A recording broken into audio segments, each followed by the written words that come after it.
Uma das pregações mais famosas da nossa era é a pregação chocante de Paul Washer. A pregação é muito grande, ela é muito longa, então nós não vamos fazer um vídeo reagindo a toda ela. Ela tem 55 minutos de pregação. Eu espero de verdade que você escute a pregação. Vamos assistir comigo? It's a tremendous privilege for me to be here this afternoon with you. Before we begin with any further speaking, I would also like to go to the Lord in prayer. And I would ask you to pray. There's so much going on here this afternoon, so much that you don't understand. But I'll tell you where I'm coming from. I'll preach as a dying man to dying men and women and youth. And I will preach as though I will never preach again. Pode ter certeza que esse aí tem que ser o espírito de todo pregador em toda pregação.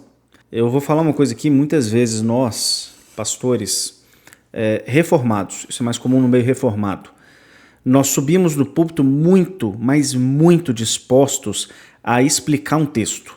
Muito dispostos a mostrar que a gente consegue compreender bem um texto dentro do seu contexto. Ou seja, sem perceber, nós subimos extremamente dispostos a dar uma aula sobre aquele texto. E nós não pensamos que aquele texto precisa profundamente falar ao coração da pessoa. Provavelmente, eu não conheço Paul Washer pessoalmente ou nada do tipo, né?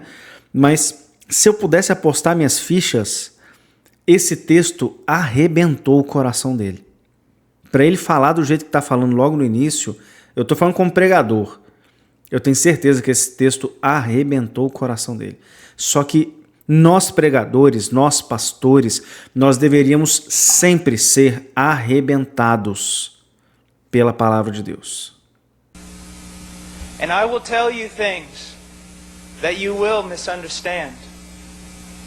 And I will tell you things that make you so angry with me. And I'll tell you things that you will deny.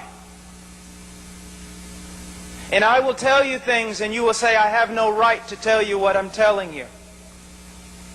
But before you come to any conclusion about what is being said here this afternoon, you ask yourself one question. You see, preaching is a very dangerous thing. It's dangerous for me because the Bible says that false teachers will undergo greater condemnation. If what I tell you today is not true, I'm in a great deal of trouble and have every right to do this with fear and trembling because I will... Muitas vezes nós pregadores reformados não temos esse temor de estar falando aquilo que Deus está falando, de subir no púlpito falando isso aqui é uma mensagem de Deus e se eu não falar o que Deus quer com essa palavra, eu deveria ter muito temor. Mas o que me chama muita atenção logo nesse início é o alerta dele de eu vou falar coisas que vocês vão se revirar.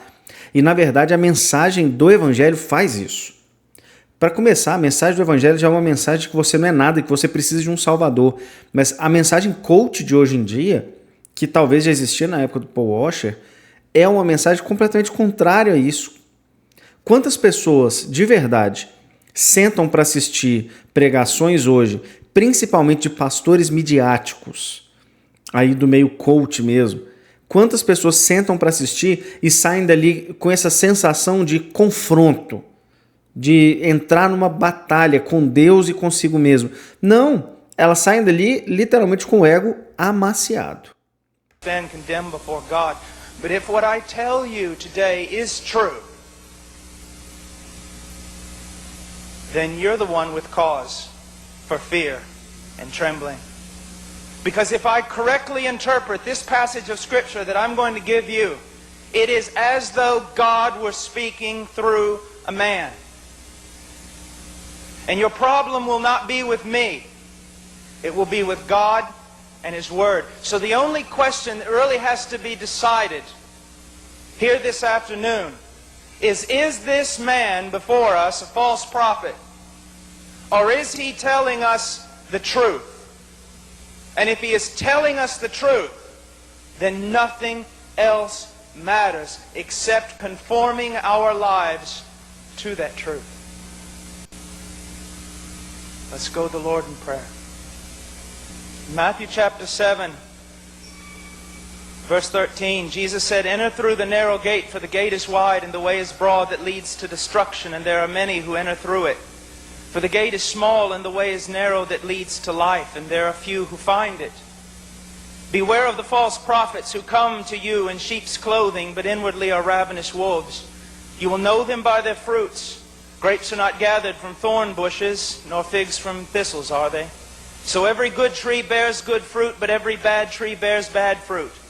A good tree cannot produce bad fruit, nor can a bad tree produce good fruit. Every tree that does not bear good fruit is cut down and thrown into the fire. So then you will know them by their fruits. Not everyone who says to me, 'Lord, Lord,' will enter into the kingdom of heaven, but he who does the will of my Father who is in heaven will enter. Many will say to me on that day, 'Lord, Lord, did we not prophesy in your name, and in your name cast out demons, and in your name perform many miracles?' Then I will declare to them, 'I never knew you. Depart from me, you who practice lawlessness.' Therefore everyone who hears these words of mine and acts upon them may be compared to a wise man who builds his house on the rock. And the rain fell, and the floods came, and the winds blew and slammed against that house, and yet it did not fall, for it had been founded upon the rock. Everyone who hears these words of mine and does not act on them will be like a foolish man who built his house on the sand. The rain fell, and the floods came, and winds blew and slammed against the house, and it fell, and great was its fall." I'm not troubled in my heart about your self-esteem. I'm not troubled in my heart about whether or not you feel good about yourself, whether or not life is turning out like you want it to turn out, or whether or not your checkbook is balanced. There's only one thing that gave me a sleepless night. There's only one thing that troubled me all throughout the morning, and that is this. Within 100 years, a great majority of people in this building will possibly be in hell. And many who even profess Jesus Christ as Lord will spend an eternity in hell.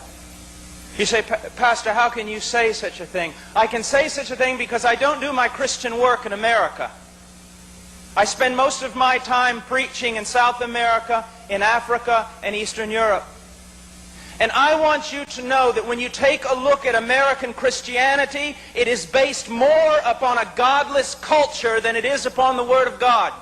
And so many people are deceived, and so many youth are deceived, and so many adults are deceived into believing that because they prayed a prayer one time in their life, they're going to heaven. And then when they look around at others who profess to know Christ and see those people also just as worldly as the world, and they compare themselves by themselves, nothing troubles their heart. They think, well, I'm the same as most in my youth group. I watch things I shouldn't watch on television and laugh about the very things that God hates. I wear clothing that is sensual. I talk like the world. I walk like the world. I love the music of the world. I love so much that's in the world. But bless God, I am a Christian. Why am I a Christian? I don't look any different than most of the other people in my church. Eu acho interessante isso aqui que ele está falando, que é o seguinte: como que muitos jovens, e na verdade muitos crentes, se parecem com o mundo e não se apercebem do quanto que isso está distante do cristianismo. E eu vou falar uma coisa, isso foi uma das coisas que mais me chocou quando eu cheguei na igreja presbiteriana.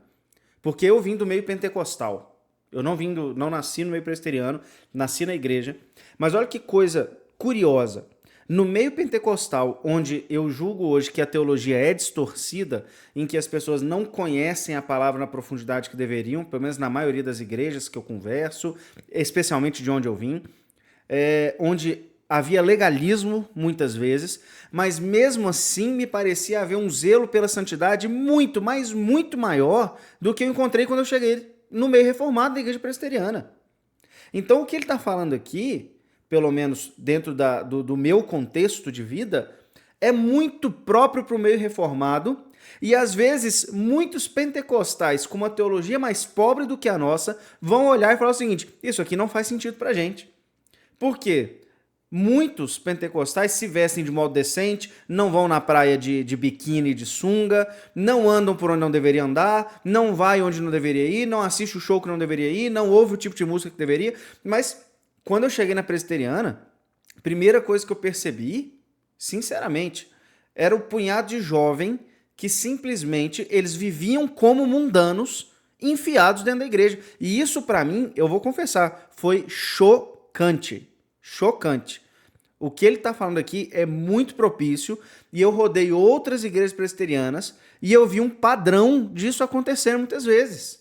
Dentro de onde deveria ter uma santidade muito maior, porque a teologia reformada, se ela é tão boa quanto a gente diz que é, se nós conhecemos tanto a Bíblia como a gente diz que conhece, então nós deveríamos ser como ele está falando aqui. Nós é que deveríamos ser extremamente santos. Nós é que deveríamos viver no padrão de Cristo, porque a gente está dizendo que a gente conhece mais a Bíblia. Mas acontece exatamente o contrário, e eu não consigo compreender isso. Why am I a Christian? Because there was a time in my life when I prayed and asked Jesus Christ to come into my heart. I want you to know that the greatest heresy in the American evangelical and Protestant church is that if you pray and ask Jesus Christ to come into your heart, He will definitely come in. You will not find that in any place in Scripture. You will not find that anywhere in Baptist history until about 50 years ago.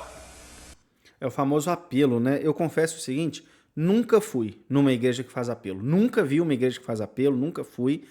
Mas aparentemente existem pessoas que acreditam que por aceitarem o apelo, elas vão ser crentes. E o que eu vejo então, se eu não vejo esse apelo? É a conversão momentânea de eventos. O mais clássico, acampamento de jovens. Aqui, pelo menos na região, todo acampamento de jovens tem o famoso culto da fogueira. Sabe o que acontece? Todo mundo chora, tem uma pregação lá chocante para todo mundo, e aí os mesmos cristãos, entre aspas, não crentes, se convertem. Todo culto na fogueira, você tem os mesmos nomes chorando, dizendo: nunca mais nós vamos fazer isso na vida. Sai dali, passa uma semana, o foguinho do acampamento vai embora e o cara volta a ser a mesma coisa. What you need to know is that o mesmo vale, inclusive, para o encontro com Deus, legendários. Isso aí é tudo para mim, tudo isso aí é emocionalismo, conversão de emocionalismo. Desci da montanha, agora vou ser um marido maravilhoso. Se não foi Cristo lá no fundo do coração que transformou, cara, não vai adiantar. Salvation is by faith and faith alone in Jesus Christ. É isso aqui, ó. A fé centrada em Jesus Cristo. Só que quando você vê esses movimentos aí, os legendários, encontros com Deus e muitas vezes nos acampamentos, não é uma fé centrada em Jesus Cristo. O que é pregado, na verdade, é um grande legalismo. Porque o que é pregado é uma transformação a partir das suas obras. Ou seja, deixa de ser assim e vira assim. E você tem que fazer isso de fato. Mas essa transformação só é possível pelo poder do Espírito. Ou seja, a mensagem do Evangelho é que você não vai conseguir viver essa vida se Jesus não habitar por meio do Espírito Santo na sua vida e te transformar. Então, muitos desses encontros são, na verdade, encontros legalistas. E aí a transformação é superficial porque a pessoa não tem um encontro com Jesus naquele momento. And faith alone in Jesus Christ is preceded and followed by repentance. A turning away from sin, a hatred for the things that God hates and a love for the things that God loves. Isso aqui só é possível pela transformação da vontade. A operação do Espírito Santo é transformar a vontade. Porque a vontade humana é amar as coisas que Deus odeia e odiar as coisas que Deus ama. Essa é a vontade do homem caído, essa é a vontade corrompida do homem. Mas quando o Espírito Santo transforma, e ele só faz isso por meio de uma pregação genuína do Evangelho. Ele não usa outro meio. O meio é a pregação do evangelho. Quando essa pregação acontece, chega nos ouvidos, quem pega dos ouvidos e coloca no coração é o Espírito Santo e faz essa transformação da vontade. A growing in holiness and a desire not to be like Britney Spears, not to be like the world, and not to be like the great majority of American Christians, but to be like Jesus Christ. É exatamente isso aqui. Nós temos que ser como Jesus Cristo, não porque simplesmente ele é um modelo, mas é simplesmente porque ele habitando em nós, nós experimentamos na imitação de Cristo a verdadeira vida. Observa só uma coisa. Você pode, de um modo legalista, tentar imitar a Cristo, sem compreender por que você está fazendo isso. A imitação de Cristo é porque na vida de santidade existe vida.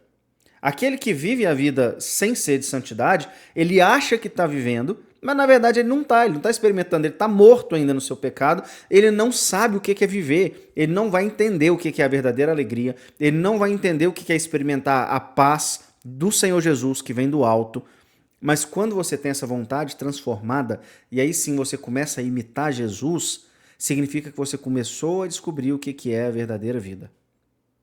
Além disso, nós temos que lembrar aquilo que está no Antigo Testamento, mas é reiterado pelo apóstolo Pedro. Sede santos, porque eu sou santo. O povo de Deus é um povo que imita o seu Deus, porque nós somos os representantes de Deus. É a forma desse Deus ser conhecido. Quando nós vivemos de modo santo, as pessoas são atraídas pela santidade. Agora, se você vai na praia com aquele biquíni, fio dental, aparecendo tudo, mostrando tudo, quem vai entender que o seu Deus é santo?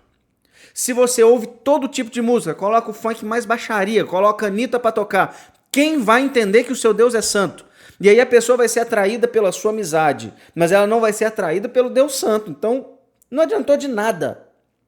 A vida santa é uma vida de testemunho do Deus Santo, que um dia nos chamou, mas é a vida de testemunho daquilo que é a verdadeira vida. O dia que você entender isso, você vai querer odiar o pecado e você vai amar a Deus.